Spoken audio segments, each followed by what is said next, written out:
नमस्कार. बाजार गप्पांच्या या भागामध्ये मी आपल्या सगळ्यांचं मनापासून स्वागत करतो. आपला आजचा विषय वॉरन बफे यांनी दिलेला इशारा. खरं खोटं माहिती नाही, पण एक बातमी समाज माध्यमांमध्ये म्हणजे सोशल मीडियामध्ये खूप मोठ्या प्रमाणावरती फिरते की वॉरन बफे यांनी आपल्या भारतीय शेअर बाजाराविषयी अलीकडच्या काळात एक विधान केलं आहे. मी पुन्हा सांगतो की खरोखर त्यांनी असं विधान केलं आहे की नाही मला माहिती नाही, परंतु कारण कोणत्याही प्रकारे ही न्यूजपेपर्समध्ये, वर्तमानपत्रांमध्ये, मॅगझिन्समध्ये म्हणजे मासिकांमध्ये आलेली बातमी नाही, परंतु व्हॉट्सअपसारख्या आणि फेसबुकसारख्या समाज माध्यमांमध्ये मात्र या विधानाची चर्चा आहे. आणि त्या चर्चेनुसार जगप्रसिद्ध गुंतवणूकदार वॉरन बफे यांनी आपल्या भारतीय शेअर बाजाराविषयी असं विधान केलं आहे की ज्या वेगानं भारतीय शेअर बाजार वाढतो आहे त्याचा विचार करण्याजोगी परिस्थिती आहे. एकंदरीतच तो काय वेगाने वाढतोय काय नाही हे आपण पाहिलं आहे. आणि तसंही कालच रिलीज झालेल्या अराउंड द मार्केट आणि जो माझ्या यूट्यूब चॅनलवरती उद्याचं लोड होईल म्हणजे सोमवारी लोड होईल त्याच्यामध्ये या विषयाची मी प्रदीर्घ चर्चा केली आहे. आणि त्यामुळे ज्यांना इच्छा असेल व स्वारस्य असेल त्यांनी जरूर अराउंड द मार्केटचा उद्या सोमवारी म्हणजे 30 ऑगस्टला लोड होणाऱ्या रिलीजचा व्हिडिओचा जरूर विचार करा. पण एरवीही वॉरन बफे हे तसा पाहू जाता आजपर्यंत भारतामध्ये फार मोठ्या प्रमाणावर गुंतवणूक न केलेली व्यक्ती आहे. हा शब्दप्रयोग महत्त्वाचा आहे. गेली अनेक वर्ष त्यांना त्यांच्या बर्कशायर हॅथवे या संस्थेच्या वार्षिक सर्वसाधारण सभा, आपल्या मराठीत बोलायचं झालं तर ॲन्युअल जनरल मीटिंगमध्ये हा प्रश्न विचारला जातो आहे की एकंदरीतच गेल्या काही वर्षांमध्ये जागतिक अर्थकारणाचं आणि गुंतवणुकीचं भारतीय शेअर बाजार हे एक महत्त्वाचं केंद्र होतं आहे. आणि अशा वेळेला बर्कशायर हॅथवे इतक्या जगप्रसिद्ध गुंतवणूक कंपनीनी की जे केवळ अक्षरशः बिलियन्स ऑफ डॉलर्सची एका वेळेला गुंतवणूक करतात असा बाजार किंवा अशा बाजारामध्ये ते आपल्याकडं का आलेले नाहीत. परंतु त्याच्या प्रश्नाचं उत्तर न देता त्यांनी आत्ता दिलेला इशारा मला महत्त्वाचा वाटतो. आणि त्यांनी दिलेला इशारा असा आहे की एकंदरीतच जागतिक अर्थकारणाची जी स्थिती आहे आणि त्यातही भारतीय अर्थकारण किंवा भारतीय आर्थिक विकासाचा वेग ज्या काही दरानं गेल्या काही तिमाहींमध्ये क्वार्टर्समध्ये फिरतोय हे पाहू जाता या आर्थिक विकासाचा दर कमी आहे आणि त्यानुसार शेअर बाजारामध्ये होणाऱ्या वाढीचा दर मात्र प्रचंड मोठा आहे. आणि याच्यामध्ये असणारी जी तफावत आहे ही भीतीदायक आहे. त्यामुळे येणाऱ्या काही दिवसातच आपल्या शेअर बाजाराचे निर्देशांक मोठ्या प्रमाणावरती कोसळू शकतात अशा पद्धतीचा एक गर्भित इशारा किंवा संकेत वॉरन बफे देत आहेत अशी एक चर्चा समाज माध्यमांमध्ये आहे. आपल्या देशाच्या गुंतवणुकीमध्ये वॉरन बफे प्रत्यक्षात अजून जरी आलेले नसले तरी केवळ जागतिक पातळीवरचा जगप्रसिद्ध गुंतवणूकदार म्हणूनच त्यांचं आपल्या देशाकडे लक्ष असेल असं मानणं चुकीचं आहे. या त्या प्रमाणामध्ये काही वर्षांपूर्वी बजाजच्या इन्शुरन्स कंपनीच्या माध्यमातून प्रत्यक्षात वॉरन बफेनी आपल्या देशातल्या गुंतवणूक क्षेत्रात प्रवेश केलेला होता. परंतु ते ज्या प्रमाणामध्ये पैसे गुंतवतात तेवढा मोठा फ्लोट असलेली कंपनी आपल्या देशात इन्शुरन्स क्षेत्रात त्या काळात तरी नव्हती. आणि एकंदरीतच वॉरन बफे असं मोठं ग्लॅमर असूनही त्यावेळेला बजाजसारखा भारतीय सक्षम पार्टनर असूनही त्या प्रकल्पाला फारसा प्रतिसाद मिळालेला नव्हता. आणि असा उत्साहवर्धक प्रतिसाद न मिळाल्यामुळे वॉरन बफे त्यावेळेला त्या प्रकल्पातनं बाहेर पडलेले होते. साहजिकच तेव्हापासून वॉरन बफेंच्या रडारवरती भारतीय गुंतवणूक क्षेत्र आणि भारतीय शेअर बाजार असेल हे अत्यंत उघड आहे. आणि तसंही अजित जैन ही भारतीय वंशाची व्यक्ती वॉरन बफे यांचा सल्लागार किंवा अत्यंत जवळचा सहकारी आहे. एकंदरीतच वॉरन बफे यांची गुंतवणूक पद्धती आणि त्याचा आपल्या देशातल्या गुंतवणूक क्षेत्रामधलं साधर्म्य आणि संदर्भता या विषयावरती सविस्तर चर्चा या व्हिडिओमध्ये करत नाही. पण जर तुम्हाला इच्छा असेल तर याची सविस्तर अगदी सोदाहरण चर्चा माझ्या गुंतवणूक पंचायतन या राजहंस प्रकाशनानं प्रकाशित केलेल्या आणि सध्या 15वी आवृत्ती सुरू असलेल्या पुस्तकामध्ये आहे. खरं सांगायचं म्हणजे त्या पुस्तकातलं सगळ्यात आकारानं आणि पृष्ठसंख्येनं मोठं प्रकरण हे वॉरन बफे हेच आहे. पण तो आजचा विषय नाही. वॉरन बफे जेव्हा आपल्याला असा सल्ला देतात त्याच्यामागची 2 कारणं लक्षात घेतली पाहिजेत.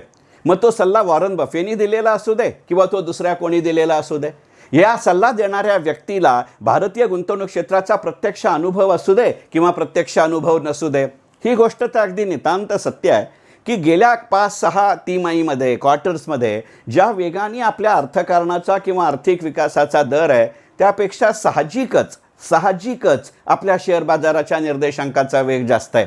अगदी साधं उदाहरण घ्यायचं झालं तर पहा ना, आपण हा ऑगस्ट महिन्यामध्ये 29 ऑगस्टला बाजार गप्पांचा हा व्हिडिओ मी तुमच्या पुढे सादर करतोय. त्यावेळेला ह्याच्या आधीचा म्हणजे शुक्रवारी 27 ऑगस्टला आपला बाजार बंद होताना आपल्या मुंबई शेअर बाजाराचा निर्देशांक 56,000च्या पुढचा होता. ऑगस्ट महिन्याची सुरुवात होताना तो 52,000च्या पुढे होता. म्हणजे एका महिन्यामध्ये 3,500 अंशांची वाढ व्हावी इतकी काही आपली अर्थकारणाची गती सुदृढ आहे असं कितीही आपण कट्टर राष्ट्रप्रेमी असलो तरीसुद्धा म्हणू शकणार नाही.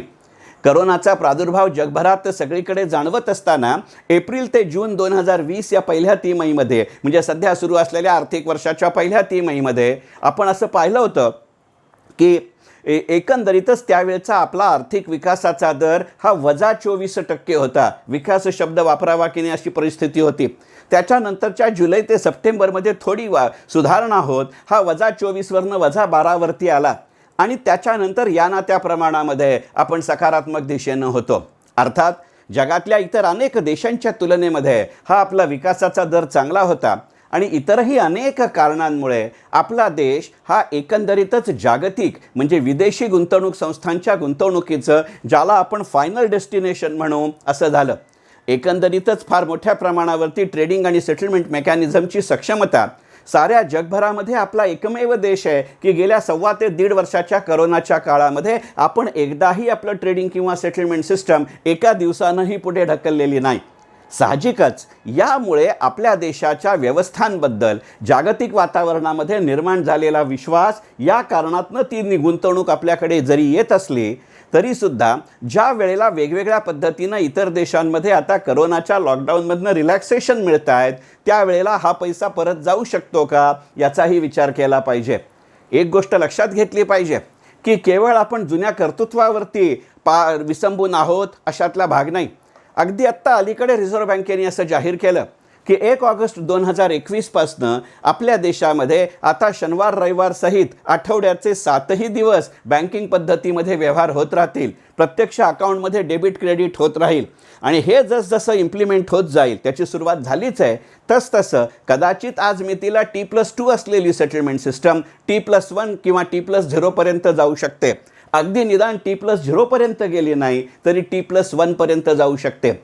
म्हणजे एकंदरीतच बाजारपेठेचं एवढं मोठं आकारमान त्याच्याच बरोबरीने ट्रेडिंग आणि सेटलमेंट मेकॅनिझमची असलेली विश्वासार्हता आणि त्याच्या बरोबरीने इतक्या त्वरेनं म्हणजे सोमवारी केलेल्या व्यवहारांची मंगळवारी सौदापूर्ती, मंगळवारी केलेल्या व्यवहारांची बुधवारी सौदापूर्ती, बुधवारी केलेल्या व्यवहारांची गुरुवारी सौदापूर्ती, गुरुवारी केलेल्या व्यवहारांची शुक्रवारी सौदापूर्ती आणि शुक्रवारी केलेल्या व्यवहारांची शनिवारी सौदापूर्ती हे प्रकरण मोठं अजब असेल.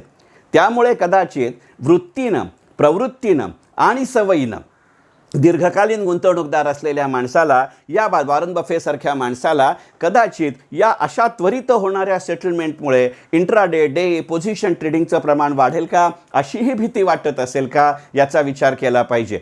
त्यांच्या हेतूविषयी त्यांच्या विद्वत्तेविषयी आणि त्यांच्या एकंदरीतच गुंतवणूक निपुणतेविषयी कोणतीही शंका घ्यायचं कारण नाही.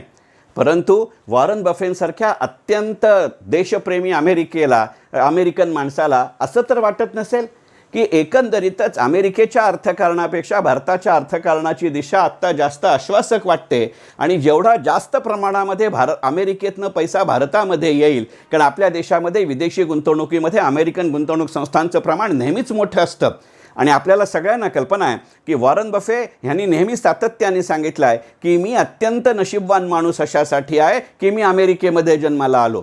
मग अशा माणसाला अमेरिकेतला पैसा भारतासारख्या देशात जाईल असं कुठेतरी मन खात असेल आणि यातून भारताचा बाजार हा आत्ता मला असंभवनीय वाटतो किंवा अविश्वसनीय वाटतो, निदान तो सध्याच्या पातळीवरती अविश्वसनीय आहे असं सुचवावंसं वाटतं का असाही विचार केला पाहिजे. मी पुन्हा सांगतो की वॉरन बफेंच्या हेतूविषयी किंवा उद्देशांविषयी शंका घ्यायचं कारण नाही. परंतु ज्या वेळेला अशा प्रकारचे संकेत आणि इशारा याची चर्चा होते त्यावेळेला एक सजग आणि चौकस गुंतवणूकदार म्हणून याही पैलूचा विचार केला पाहिजे, हे गणित लक्षात घेतलं पाहिजे. वॉरन बफे जेव्हा आत्ता अलीकडे म्हणतात अशी चर्चा सुरू आहे की ज्या वेगानं भारताच्या अर्थकारणाचा विकास दर आहे त्यापेक्षा सुद्धा भारतातल्या शेअर बाजाराच्या निर्देशांकाचा वाढीचा दर जास्त आहे आणि हे धोकादायक आहे, हे म्हणण्यामागचं एक दुसरंही कारण लक्षात घेतलं पाहिजे. आज आपण ऑगस्ट महिन्यामध्ये बोलतोय आणि त्यावेळेला केवळ 31 मार्चला संपलेल्या वर्षाअखेरचे आर्थिक निकाल कंपन्यांचे जाहीर झाले आहेत अशातला भाग नाही. अगदी एप्रिल ते जून या काळामधल्या सुद्धा त्यांच्या पहिल्या तिमाहीचे आर्थिक निकाल हे जाहीर झालेले आहेत. मग गेल्या वर्षभराचा निकाल आणि सध्या सुरू असलेल्या आर्थिक वर्षाच्या पहिल्या तिमाहीचे निकाल याचा जर एकत्रितपणे विचार करायचा झाला तर भारतीय कंपन्यांची कामगिरी ही जगातल्या इतर अनेक देशातल्या अनेक कंपन्यांपेक्षा कितीही चांगली असली तरीसुद्धा ती एवढी चांगली नाही की एका दिवसामध्ये किंवा एका महिन्यामध्ये असा 3,500 अंशांनी निर्देशांक वाढावा. हे वॉरन बफे म्हणले असावेत किंवा नसावेत, पण या मुद्द्याकडे दुर्लक्ष करून चालेल अशातला भाग नाही. आणि त्यातही ज्या वेळेला आपण असा विचार करतो तेव्हा पटकन लक्षात येणारी गोष्ट अशी आहे की एकेकडे प्रायमरी मार्केटमध्ये आलेल्या प्रचंड मोठ्या संख्येनं कंपन्या, म्युच्युअल फंडांमधनं आलेले NFO यातनं आपल्या देशातल्या गुंतवणुकीच्या संधी दिवसेंदिवस जास्त प्रमाणात वाढत आहेत. आणि असं वाढत असताना सुद्धा लक्षात येणारी गोष्ट अशी आहे की हे अत्यंत साहजिक आहे की बाजार जेव्हा 3,500 अंशांनी एका महिन्यामध्ये वाढतो त्यावेळेला सगळ्याच क्षेत्रातल्या सगळ्याच कंपन्या त्याच वेगाने वाढतील असं नाही. पण ज्या वेळेला अशी वाढ ही काही मर्यादित क्षेत्रांमधल्या आणि त्याही क्षेत्रातल्या काही मर्यादित कंपन्यांपुरेशी असते त्यावेळेला याचा विचार करावा लागतो. अर्थात हे दृश्य काही पहिल्यांदा दिसतंय अशातला भाग नाही. आणि हे केवळ तेजीच्या काळातच खरं असतं असंही नाही. अगदी मंदीच्या काळामध्ये निर्देशांक कोसळत असताना सुद्धा हे गणित खरं असतं. असं जरी असतं तरीसुद्धा मी मध्ये एका माझ्या बाजार गप्पाच्या भागात म्हटलं तर तसं की शेअर बाजाराच्या निर्देशांकातली अशी असलेली घोडदौड ही आपल्यालाच ठरवावं लागतं की त्या खऱ्या गुदगुल्या आहेत की त्या अस्वलानं केलेल्या मरणप्राय गुदगुल्या आहेत. वॉरन बफे प्रत्यक्षात असं म्हणलेले असू देत किंवा नसू देत, परंतु जर वॉरन बफेनी खरोखर असं विधान केलं असेल तर केवळ ते वॉरन बफे म्हणतायत म्हणून नाही, परंतु एक सर्वंकष गुंतवणूकदार म्हणून त्या विधानाचा आपण विचार केला पाहिजे. आणि या दृष्टिकोनातनं बाजार गप्पांच्या या भागाचा विषय होता वॉरन बफे यांनी दिलेला इशारा किंवा संकेत. पण त्याच वेळेला एकंदरीतच आज वॉरन बफेसारख्या माणसानं ज्यानं आपल्या देशात पूर्वी चंचू प्रवेश केला परंतु तो यशस्वी झाला नाही आणि नंतरच्या काळात माझ्या रडारवरती तो देश आहे असं म्हणलं तरी प्रत्यक्षात ज्यानं पैसा गुंतवलेला नाही तो जेव्हा उद्मेक होऊन कोणताही संदर्भ नसताना भारतीय शेअर बाजाराविषयी जर असं म्हणत असेल तर एक गोष्ट नक्की होते की वॉरन बफेसारख्या चाणाक्ष गुंतवणूकदाराला, वॉरन बफेसारख्या अनुभवी गुंतवणूकदाराला सुद्धा मनोमन कुठंतरी पटलंय की येणाऱ्या काळामध्ये भारतामध्ये या ना त्या स्वरूपात, या ना त्या प्रमाणात, या ना त्या क्षेत्रात कारकीर्द आणि गुंतवणूक केल्याशिवाय परवडणारं नाही. अर्थात 90 वर्षाचे वॉरन बफे प्रत्यक्षात त्यांच्या हयातीमध्ये ही गुंतवणूक करतील की नाही हा वेगळा विषय आहे, परंतु बर्कशायर हाथवे या कंपनीच्या रडारवरती तो विषय आहे हे गणित लक्षात घ्यावी लागतात. आणि वॉरन बफेच्या या संकेताचा इशाराचा विचार करण्याचं अजून एक कारण म्हणजे आपल्यापैकी सगळ्यांना कल्पना आहे आणि नसेल तर माझ्या गुंतवणूक पंचायतन या पुस्तकाची खरेदी करून वारंवार वाचन करून जरूर तुमच्या लक्षात येईल की बर्कशायर हाथवेच्या गुंतवणूकयोग्य रकमेचा सगळ्यात महत्त्वाचा स्रोत हा इन्शुरन्स कंपन्या आणि त्याच्यामध्ये मिळणारा फ्लोट आहे. आता आपल्याकडचा LICचा IPO येणार ही गोष्ट नक्की आहे, फक्त त्याच्या घोषणेची आणि प्रक्रियेचा मुहूर्त फक्त जाहीर व्हायचा आहे. पत्रिका वगैरे जुळलेल्या आहेत, बैठका झालेल्या आहेत, कदाचित साखरपुडाही झाला आहे, आता फक्त लग्नाची तारीख ठरते. अशा वेळेला विमा क्षेत्राचा हा अनाभिषिक्त सम्राट जर तुमच्या माझ्या देशाच्या गुंतवणूक क्षेत्राविषयी बोलत असेल तर लक्षात घ्यावं लागतं की आज मितीला वॉरन बफेही हे कुठेतरी मनोमन मान्य करतायत की LICचा बाजारामध्ये येण्यानं केवळ भारतीय विमा क्षेत्र नव्हे तर भारतीय गुंतवणूक क्षेत्र आमूलाग्रपणे बदलू शकतं.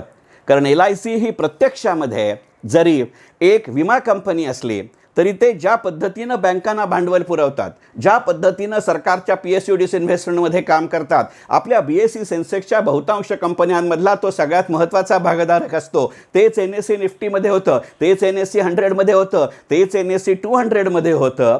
त्यामुळे या ना त्या स्वरूपामध्ये, या ना त्या प्रमाणामध्ये बर्कशायर हाथवेचं एक मिनी स्वरूप म्हणजे LIC असतं का? आणि त्याच्या IPOची एक निश्चित चर्चा होत असताना जर भारतीय गुंतवणूक क्षेत्राबद्दल वॉरन बफे असं म्हणत असतील तर वॉरन बफे सारख्या गुंतवणूकदारांच्या या विधानामुळे जर तुमचा आणि माझा मुंबई शेअर बाजाराचा निर्देशांक किंवा NSEचा निफ्टी खालती आला तर अजूनही काही खालच्या पातळीवरती, खालच्या दराच्या पातळीवरती LICला आपला IPO आणावा लागेल का? आणि मग अशा वेळेला फॉरेन इन्स्टिट्यूशनल इन्व्हेस्टर्सच्या माध्यमातून जर खालच्या दरानं LICचे शेअर मिळवण्याचाही काही प्रयत्न अत्यंत धूर्त चाणाक्ष आणि हुशार गुंतवणूकदार करत असतील का, याही दृष्टीनं वॉरन बफे त्यांची चर्चा, मग ते विधान झालेलं असू दे किंवा नसू दे, हे लक्षात घेतलं पाहिजे, असे नानाविध पैलू मांडण्यासाठी बाजार गप्पांचा आजचा विषय होता. वॉरन बफे यांनी दिलेला इशारा किंवा त्यांनी दिलेला संकेत. मनपूर्वक धन्यवाद.